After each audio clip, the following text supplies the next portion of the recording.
I'd be happy to. Thank you, Brian. I was just going to ask. So thank you all, everyone who's able to join us tonight. I'm so excited you have an opportunity to meet Dan Peterson. He is joining us from Project Backboard. And I know that this club and our guests are a lot of art lovers among us. So I'm really excited for you to learn a little bit more about this project. Dan, I'm going to go ahead and turn the floor over to you. Excellent. Well, thank you, Heather, and thank you everybody for showing up tonight.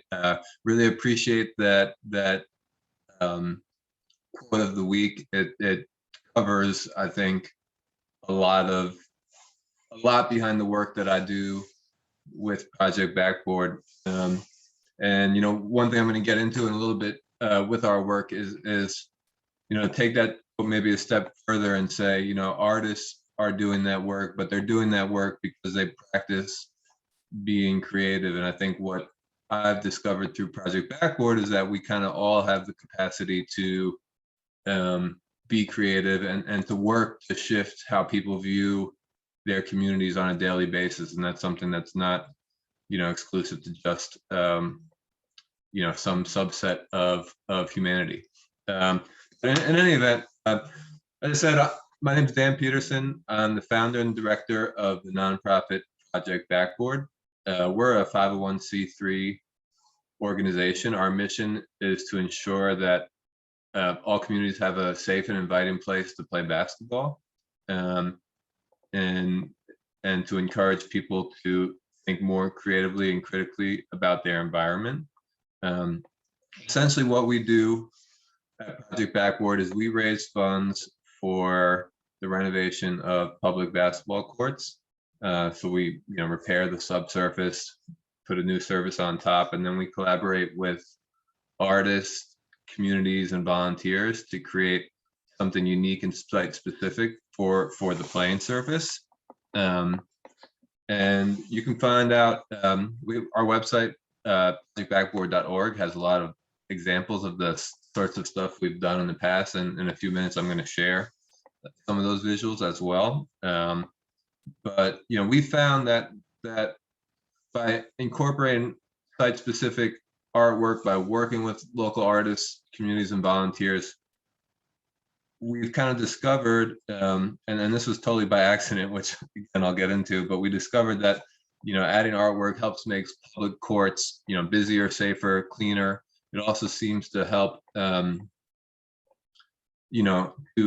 change the demographics of the users and to make the court space a little bit more family friendly. We've seen, after we've done renovations with artwork, more young women using the space. So, as far as public park goals of trying to bring people out to their public parks and serve a diverse community, adding artwork actually goes a long way to achieving that goals on a relatively small budget compared to other park improvement projects.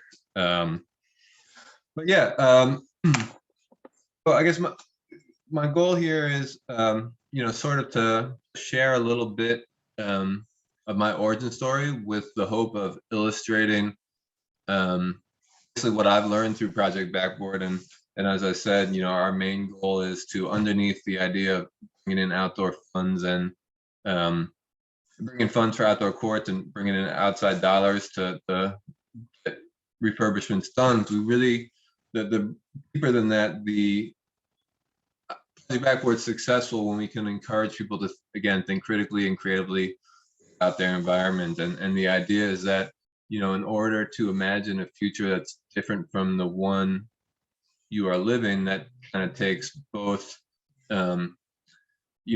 being exposed to new ideas and then a commitment to practicing, your creativity every day.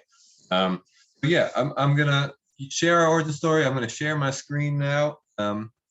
Hopefully at the end, we'll get into a little bit of discussion, answer some questions, and can go a little bit deeper into some of our work and some of the work we have coming up. So let me get this going here, share screen.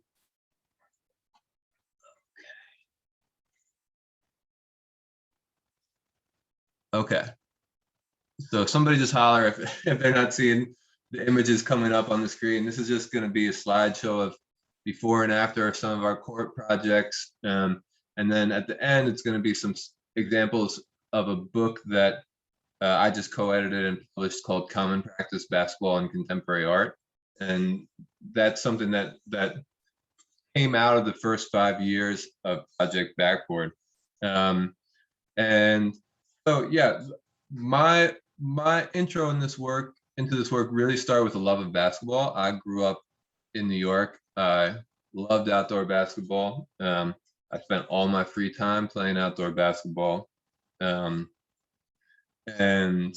that said, at school, all my favorite classes were art classes, and so I always looked forward to doing art classes. But as soon as I left school, it was out to the courts, and I didn't know anyone at the time who was an artist, who owned art, who there was a real disconnect between kids who were interested in art and the kids who were interested in athletics and sports. And so, it wasn't something, but I do remember, thinking as a high school student, if my favorite classes are art, maybe that's what I should be doing in college, and immediately thinking, no, I'm going to go play basketball in college, which is actually what happened.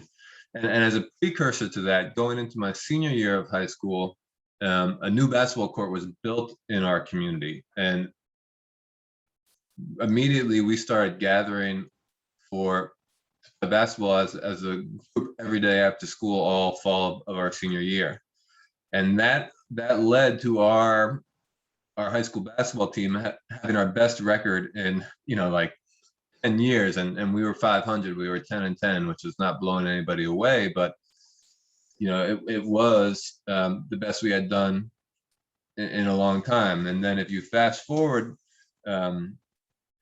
3 years to my little brother's team, they actually went 21-3 and lost in the state finals. And I attribute a lot of that to the new basketball courts that were built outside our school. And of the group of kids who went through those teams, we had almost a dozen go on to play basketball in college, which may or may not have happened without that new court being built.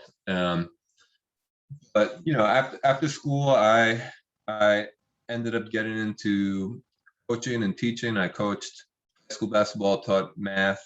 Eventually found my way to working for the Memphis Grizzlies in their community relations department.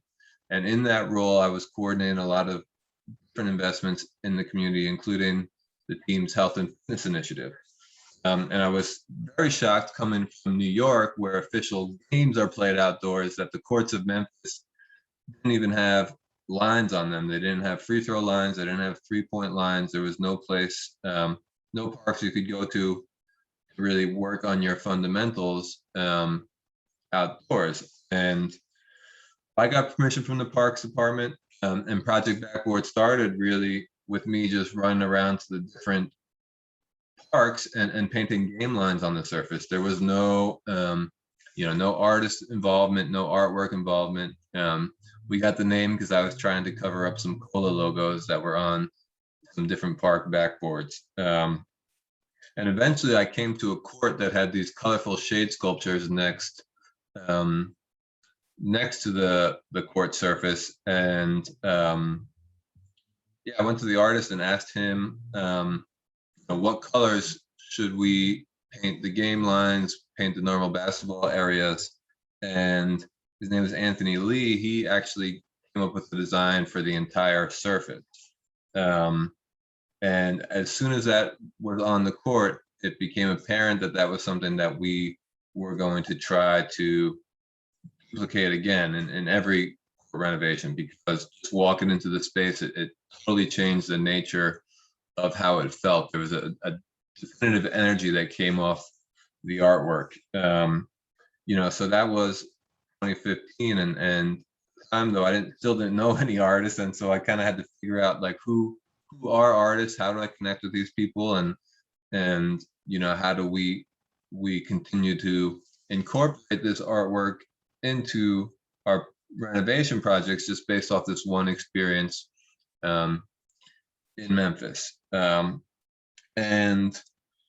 What I've discovered in the past 5 to 6 years of working with artists, and I feel like I've learned a lot from that experience. But discovered that artists really aren't they're not like a mythical creature. They're not they're not uniquely blessed or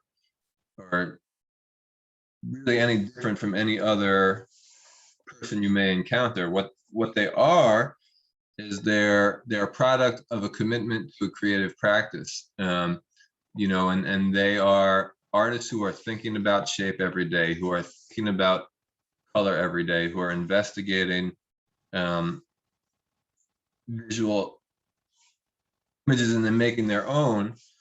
They get better at making artwork, right? And they get better at collecting colors and doing layout for artwork or basketball courts.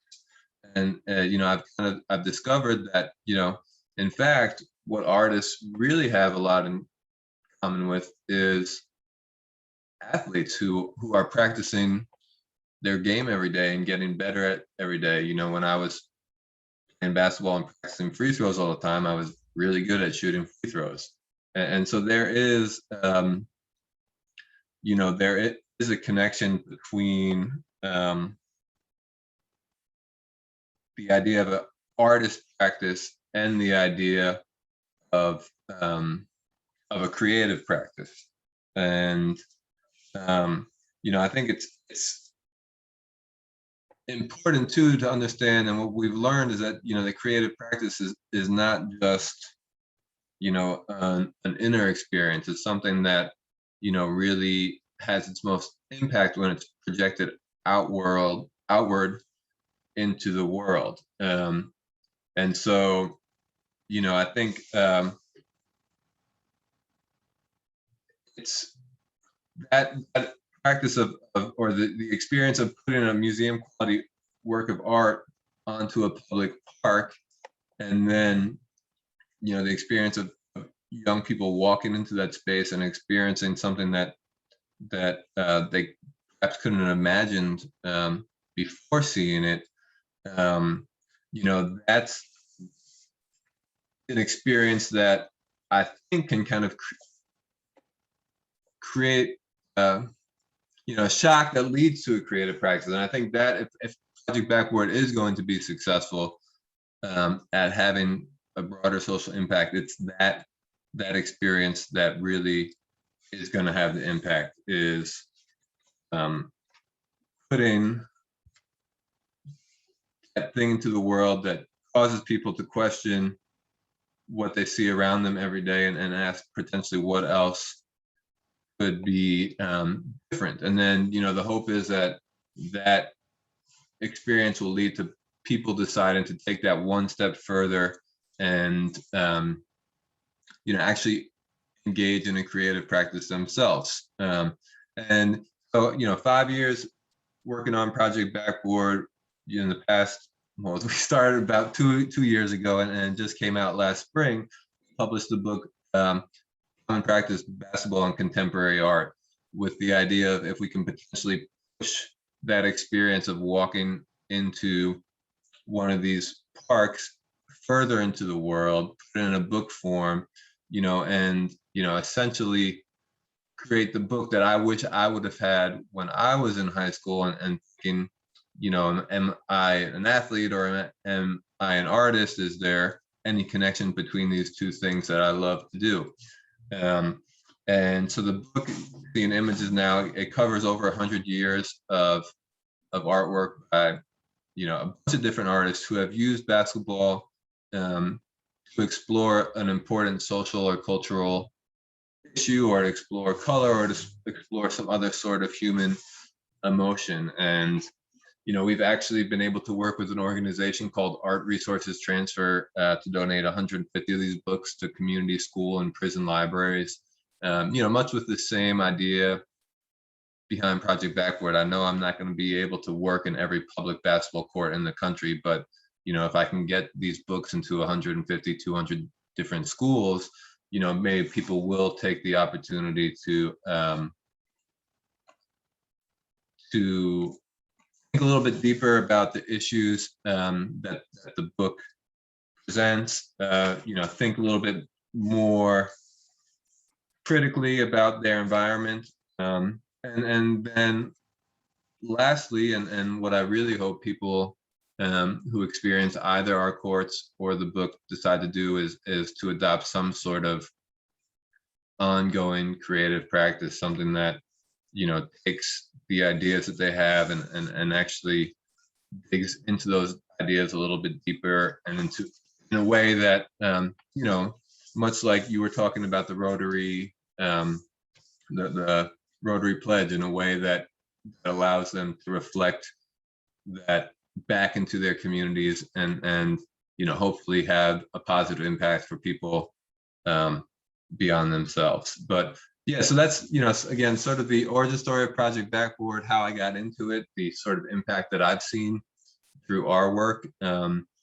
There's a lot more information on our website, projectbackboard.org. The website for the book itself is commonpractice.online. It's 350 pages, 250 artists, and covers a lot of art history ground through the lens of basketball, but also has a section that covers the first 5 years of Project Backboard's work on basketball courts in communities. Yeah, so all that being said, I'd be thrilled to take any questions or to have a conversation about either our work in public parks, the work in the book, or anything else that this has sparked in any of our guests here this evening. Thank you very much, Dan, for your presentation. We will have some questions. So I see a couple of hands that have gone up immediately. And just as we do, I did want to acknowledge a couple guests that just joined. Thank you for joining us again, Russ. It's good to see you again. And thank you, Mike and Gail. I'm glad you were able to join us tonight as well. So as for questions, I did see Ginny or Roger had a hand up. Roger did. Dan, I got a whole bunch of questions. I played basketball up into my 40s until my knees and ankles and feet informed me they'd had enough. How much does a court cost to paint? And what kind of durability do you have with that paint? I mean, the force of the quick starts and stops and the cuts put a lot of pressure on a surface. And how long can it hold up outside?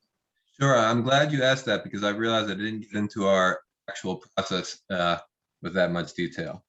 So the materials we do when we go to an outdoor court, it's essentially the same materials you see on the outdoor tennis court. But before we apply that resurfacing layer, that top coat, and then on top of that, the sport specific color coding, we're gonna fill in any cracking with a sport specific crack fill. If there's bird bath areas kind of dipping low, we'll patch fill those up to make a court level. And then we'll put 2 coats of acrylic resurfacer, and then we'll use 2 coats of a sport specific color coding for each part of the artwork.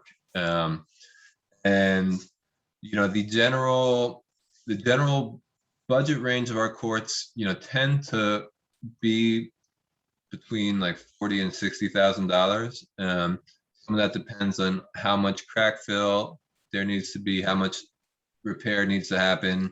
Do we need to completely replace backboard posts, rims and backboards, or are we working on a kind of fairly new, fairly good condition surface? And we've certainly had courts that were, less than that, more in the range of 25K, and we've had courts that have been 6 figures plus. So it's highly dependent. And then usage wise, they recommend that courts get resurfaced every 8 years or so. Most public parks departments are resurfacing their courts closer to 15 or 20 years. So that is one thing we talk to the artists about is, make sure when you're creating this artwork, it's going to look good, not just on day one, but knowing the sort of wear and tear it's going to get, and that, it may be resurfaced in 5 years, 10 years, 15 years, 20 years. Think about what it's going to look like day 1,000, day 5,000, as footsteps, dirt gets filled up, paint gets worn down. Yeah, it's a lot of variables, but they certainly are not permanent. Thank you. Great. So we've got another question from Paul, and then we'll look to the in-person folks to see what questions are there. Dan, thanks for a great presentation. I really enjoyed it. Where are these courts? Are they all over the country or particularly in the Northeast, or where are they?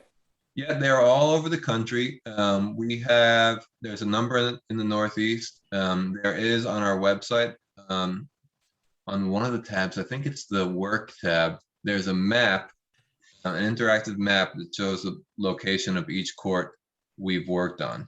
Now, we've done about 24 courts ourselves, but we also share on our website our court renovation guide. So when people who are inspired by our work, do these themselves, they choose the right materials and are using sports specific things. And we also have a video renovation guide and tried to, and over the years, answer every question we get.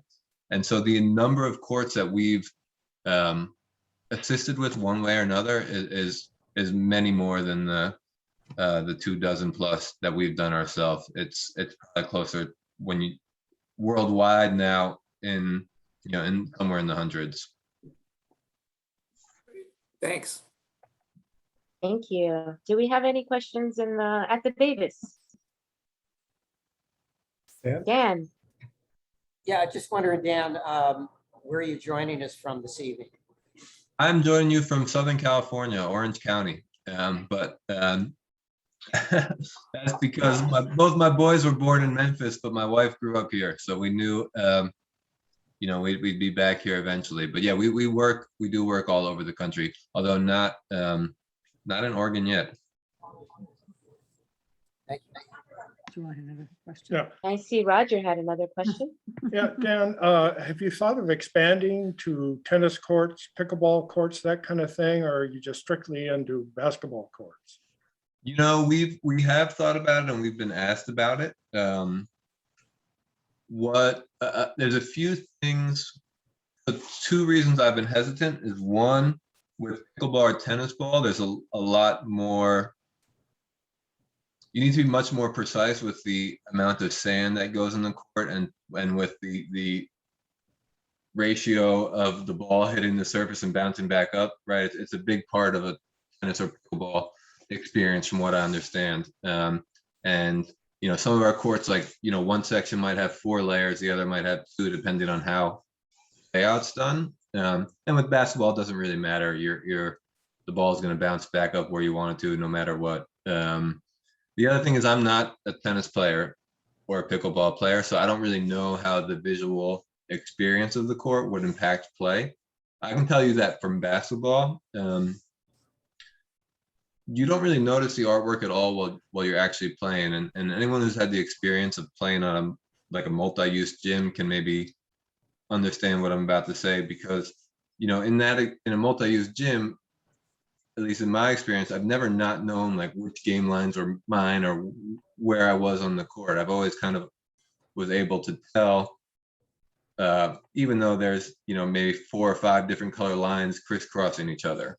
The same thing kind of works on the art on the court. You don't really feel it, or you don't really see it while you're playing, but when you step off and are watching other people play, or when you're standing in the environment, you sort of feel the color, and you feel the artwork as in a less definable way, but you basically don't see it while you're playing.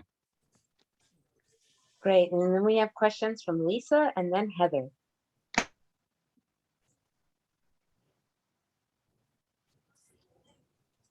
Get my mic on. Wow, that was just a wonderful presentation. It's wonderful work you're doing, Dan. I'm just so excited by what you've shown.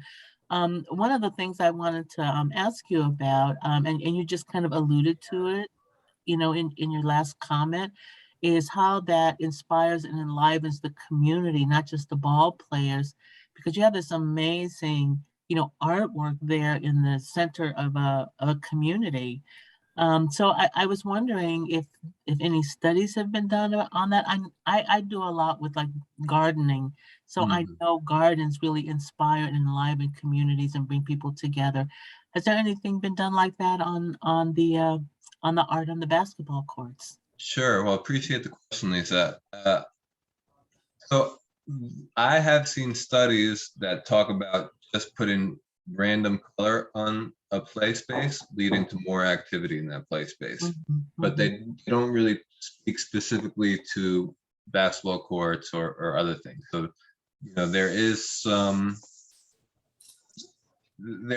research that suggests these spaces encourage people to be more active. What I do know is that basketball courts are often, but public parks in a lot of places are kind of like the community gathering point in the heart of the community. And within that space, a lot of times basketball courts, even for people who aren't playing, tend to draw a lot of attention, right? That's where people hang out. They like to watch. They like to be around other people. And so that they tend to be, in a lot of communities, and like New York, where I grew up, that's kind of where the action is at the court, whether you're playing or not. And so I think the idea of the court being a visually pleasing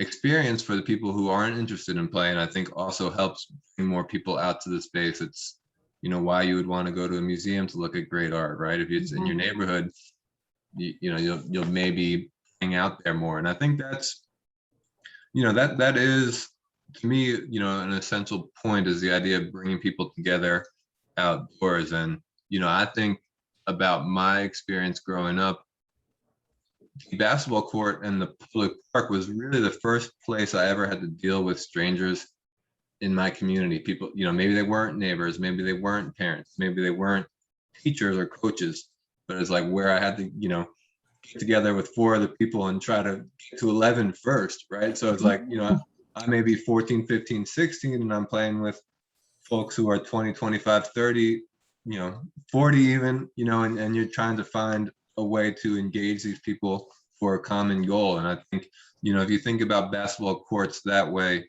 it is sort of, and I think public parks more broadly are kind of breeding grounds for citizenship and engaged citizens. Very interesting. And thank you so much, Dan. Sure. Thank you. And then Heather. Thank you, Dan. It's so wonderful to hear all of this. If memory serves, you had talked a little bit about some courts that you had done in Puerto Rico. Could you tell us a little bit about those courts? Yeah, I'd love to. That was the court we did. We actually did. It's part of a pair. It has a partner court and a gym in Chicago with an artist who of Puerto Rican descent, but who now lives and works in Chicago. And his work deals with sort of the way ideas and culture migrates across borders. But that court was done, and I'm gonna blank on the name of the hurricane. I think it was Maria. There was a pretty devastating hurricane in Puerto Rico a few years back, and Carlos, the artist, had really wanted to do something to give back to the Puerto Rican community, and we were able to get the funds to redo a basketball court in Toa Baja. It was the pink one with the big green leaves you may have seen shuffling by on screen. The interesting thing, though, about that court, Heather, is when we finished that court, a month later, someone sent me photos where the municipality had installed outdoor fitness zones next to the basketball court, right? And so that's I think, has kind of been an interesting experience that I've seen in multiple places. Is, once we leave, and whether it's a community organization activating a space or a municipality deciding that they want to invest additional dollars into a space, finally install the LED lights and cut back the overgrown trees, or whatever the case is, having that sort of investment and very visible investment in a public space sometimes encourages additional outside investment into the park environment. And so that was a really fun, and Puerto Rico is the only place where we've got an outdoor fitness equipment through that, but it was a really fun example of that principle at play. Very cool.